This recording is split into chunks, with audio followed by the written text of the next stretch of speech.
बिस्मिल्लाहिर्रहमानिर्रहीम, अस्सलाम वालेकुम। ईरान ने देखिए जो आज मिसाइल मारे हैं, जो ड्रोन्स मारे हैं, अमेरिका ने कहा था वो इंटरसेप्ट हो गए हैं। लेकिन जो कुवैत के एयरपोर्ट का आज हाल हुआ है, आप अंदाजा नहीं कर सकते। उनकी कई साल की कंस्ट्रक्शन आज सिर्फ एक हमले में नेस्तो नाबूद हो गई है। ये शायद आप समझ रहे, जो जंग के दौरान पहले जो जंग हुई थी उस वक्त जो हमला था, ये उससे कई गुना ज्यादा खतरनाक है। इतना ज्यादा खतरनाक है कि रिसेंटली इन्होंने ये एयरपोर्ट का टर्मिनल बनाया और इस टर्मिनल को मुकम्मल तौर पर उड़ा दिया गया मिसाइलों से, ड्रोन से, जिसे आप कह सकते हैं कि मुकम्मल तौर पर, जिसे यानी तितर बितर उन्होंने कर दिया। ऐसी बुरी सूरत हाल कि हमने शायद ही रिसेंट तारीख में इतनी बुरी सूरत हाल देखी है जो इस वक्त ये मामला हुआ।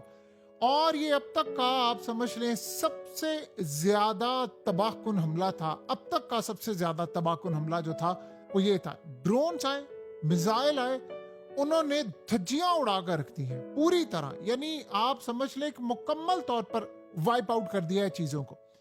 ये जो स्नेरियो पैदा हुआ है ये बड़ा खतरनाक है। अब हो ये रहा है कि अमेरिका खुश है बैठकर। उसको क्या हुआ, देखिए उसकी बेसिस को उड़ाया उन्होंने, बेसिस पर भी अटैक किए, बेसिस पर अमेरिका के हैंगर्स को उड़ा दिया, वहां उनकी बेसिस को उड़ा दिया, और ये अमेरिका ने अटैक किया यहां पर जाकर। अब सूरत हाल ये पैदा हुई है कि ये फुल फ्लेज वॉर है, और ये जो वॉर है ये इतनी खतरनाक है, ये फुल फ्लेज वॉर इतनी ज्यादा खतरनाक है कि उसका तसव्वुर करना भी इस वक्त मुश्किल है कि किस लेवल की लड़ाई इस वक्त शुरू हो चुकी है।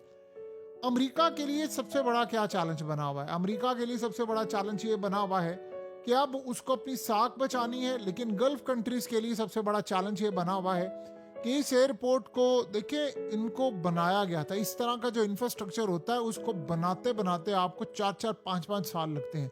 और जब ये तबाह होने पर आता है तो हार्डली ज्यादा से 15 सेकंड के अंदर तबाह हो जाता है। जब हिट करता है तो उसके बाद जो वॉल्यूम होता है, इसमें आज एक इंडियन भी जो भारतीय शहरी था वो भी मारा गया। इंडिया ने बहुत ज्यादा इसकी मजम्मत की, बहुत सारे लोग इसमें जख्मी भी हुए। अब जो गल्फ कंट्रीज है उन्होंने कहा बदतरीन दहशतगर्दी है ईरान की जानिब से। ईरान ये कहता है कि बहरीन और कुवैत जिम्मेदार है, यहां से अमेरिका के जहाज उड़कर आए थे और उन्होंने आकर रात को ईरान पर अटैक किया था। तो ईरान कह रहा है कि हमने रिटेलिएट किया, हमने पहल नहीं की। अगर ये बेसिस ना दे अमेरिका को, हम पर अटैक ना हो, तो हम रिटेलिएट इन पर नहीं करेंगे। फिर अगर इजराइल से उड़कर आते हैं तो हम सीधा इजराइल को मारेंगे। लेकिन चूंकि अमेरिका की बेसिस यहाँ से इस्तेमाल होती हैं तो हम उनको ट्रैक करते हैं, और जब ट्रैक करके हमें पता चलता है फिर हम ये अटैक करते हैं। ये अब तक की सबसे खतरनाक सूरत हाल है, और ये बड़ी तबाहकुन सूरत हाल इस वक्त पैदा हो गई है। देखिए तेल के जो जखायर हैं वो पूरी दुनिया में खत्म हो रहे हैं। इस बात को आप अच्छी तरह समझ लें, तेल के जखायर बिल्कुल एंड पर पहुंचे हुए हैं। यानी वो इतनी तबाहकुन सूरत हाल का अब लेवल हो चुका हुआ है, इतनी तबाही हो रही है कि जिसको समझना भी बड़ा मुश्किल है। यानी तेल के जखायर इस वक्त एक तरफ तो खत्म हो गए हैं, जो कि अब थोड़े रह गए, पूरी दुनिया के अंदर तेल जा रहा है। और ये प्रॉब्लम यहाँ पर ये हुई थी कि अमेरिका और इजराइल ने बड़ी गलत इंफॉर्मेशन दी थी सारी कंट्रीज को। उन्होंने कहा कि जी हम रजीम चेंज कर लेंगे और ये सारा कुछ हो जाएगा। लेकिन देखिए हुआ क्या है, बजाय कि वो तमाम चीजें होने कि सब ने जो इमरजेंसी में तेल था वो धड़ाधड़ बेचना शुरू कर दिया। जब वो तेल आपने बेचना शुरू कर दिया है तो पीछे बाकी क्या रह जाता है? पीछे वही सूरत हाल रह जाती है जो इस वक्त हो रही है। काफी ज्यादा अब अमेरिका के लिए बड़ा एक, जिसे कह सकते हैं ना, एक चैलेंजिंग सूरत हाल वो असल में इस वक्त हुई पड़ी है। और अमेरिका को इस बात का अच्छी तरह अंदाजा है, बखूबी अंदाजा है अमेरिका को कि ये लड़ाई अब किस लेवल पर जा रही है। अब आप ये समझ रहे हैं कि आने वाले वक्त में जो हालात हैं वो और ज्यादा खराब होते हुए आपको नजर आएंगे। और ये फिर ये मामला यहाँ नहीं रुकना। ये अगर कोई समझ रहा है कि जी ये मामला यहाँ पर रुक जाएगा, तो ऐसी कोई सूरत हाल आपको नजर नहीं आएगी कि ये मामला यहाँ पर रुक जाएगा और हालात यहाँ पर रुक जाएंगे। सवाल ही पैदा नहीं होता। देखिए आप अगले लेवल की जो सूरत हाल है, जो अल्टीमेट अब पोजीशन जो होने जा रही है, वो कुछ इस तरह से है कि अमेरिका ने इस पूरे के पूरे खेल को अब जो डिजाइन किया है, एक तो तेल का बहरान आ रहा है। आपको पता है कि क्रिप्टो इस वक्त क्रैश कर रही है, और जिस तरह बिटकॉइन इस वक्त क्रैश किया, यानी लोगों की उम्र भर की जमा पूंजी निकल गई है। इतनी बुरी तरह बिटकॉइन ने क्रैश किया है, और ये क्रैश इन सबको ले डूबा है। ये आप ज़हन में रखिए, ये क्रैश इतना भयानक था कि इस क्रैश ने सब कुछ तबाह किया है। यानी अब जो सूरत हाल है 66,000 पर आ गया है और कुछ यानी अंदाजा नहीं है, हो सकता है 10,000 पर आ जाए, 5,000 पर आ जाए, 10,000 पर आ जाए, 15 पर आ जाए। और बहुत सारी मार्केट के अंदर चीजें गर्दिश कर रही हैं कि वो कह रहे हैं कि कैसे कोलैप्स हो रहा है। यानी बिटकॉइन कोलैप्स हो रहा है, स्टॉक्स ऊपर जा रहे हैं। अब वो कह रहे हैं कि ये प्लान किया हुआ है बिलियनर्स का, वो बिटकॉइन को गिरा कर लेकर आएंगे 10-20 हजार पर या 30,000 पर, वहां से बाय करेंगे और उसके बाद स्टॉक्स क्रैश होना शुरू होंगे और बिटकॉइन ऊपर जाएगा तो बिलियंस ऑफ डॉलर्स के बिटकॉइन वहां से खरीद कर वहां से पैसा बनाएंगे। अगर ये सूरत हाल आपको नजर आ रही है तो आप ये समझ लें कि खेल इस वक्त पूरी दुनिया के अंदर बहुत ज्यादा खतरनाक हो गया है। यानी आप ये सोचें, जो एयरपोर्ट का वाकया हुआ है ये नहीं होना चाहिए था, किसी सूरत नहीं होना चाहिए था, क्योंकि इस सूरत हाल के अंदर असल मसला ये है कि खित्ते में लड़ाई फैलती है, तबाही होती है, बर्बादी होती है और सारा वर्ल्ड इसकी लपेट में आता है। आप ये सोचें कि ईरान पीछे नहीं हट रहा, वो ये कह रहे हैं कि हम पर अटैक होगा तो हमने रिटेलिएट करना है। प्रॉब्लम यहां पर यह है कि अमेरिका को किस तरह कन्विंस किया जाए इस बात पर कि वो इस खित्ते से चला जाए, और जब वो चला जाएगा तो ये सारे का सारा मामला क्लियर हो जाएगा। देखिए, जब ट्रम्प की बात हुई नेतन्याहू से, उससे पूछा गया कि ये जो मीडिया में सब कुछ रिपोर्ट हुआ है, तुमने गालियां दी हैं नेतन्याहू को, बुरा भला कहा, वो कहता मैं गुस्सा हुआ हूं, मैं क्यों ना उस पर गुस्सा होता।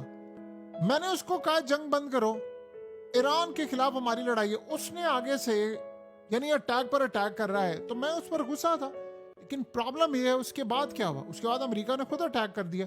तो अमेरिका ने देखिए अटैक किया है तो बदले में उन पर भी अटैक हो गया है, और फिर बहरीन पर भी अटैक हुआ है, कुवैत पर भी हुआ है।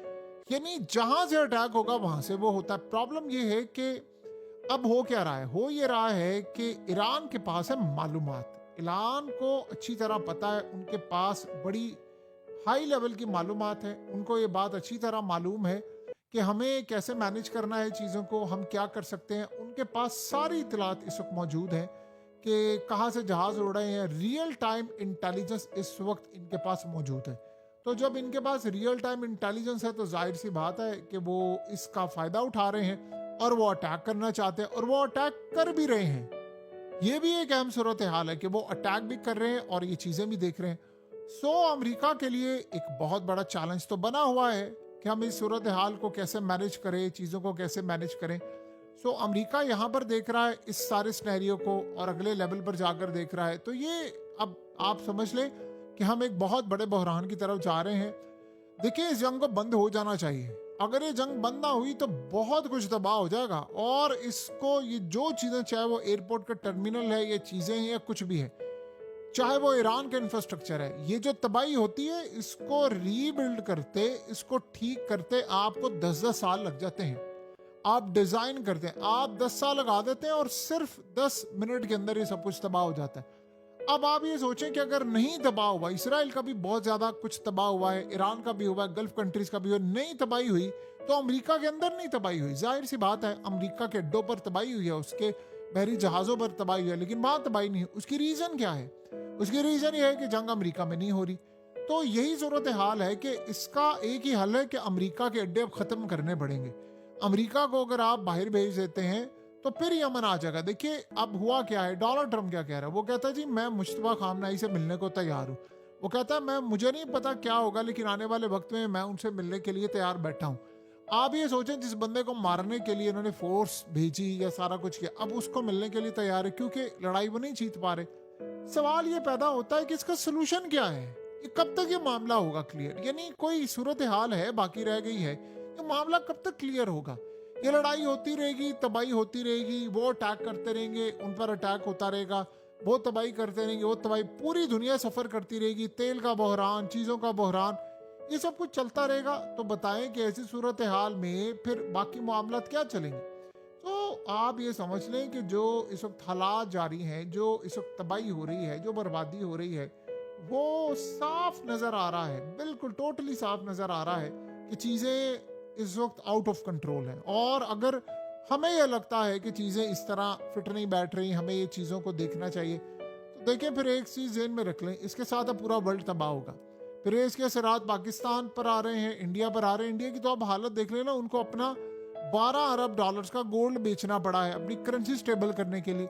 इंडिया को बेचना पड़ा है। उसके अलावा बाकी सूरत हाल आप सबके सामने है कि इंडिया की स्टॉक मार्केट कैसे क्रैश हो रही है। इंडिया की स्टॉक मार्केट इस वक्त यानी खून की तरह सुर्ख हुई पड़ी है और बाकी सूरत हाल दुनिया में भी स्टॉक क्रैश करे हैं।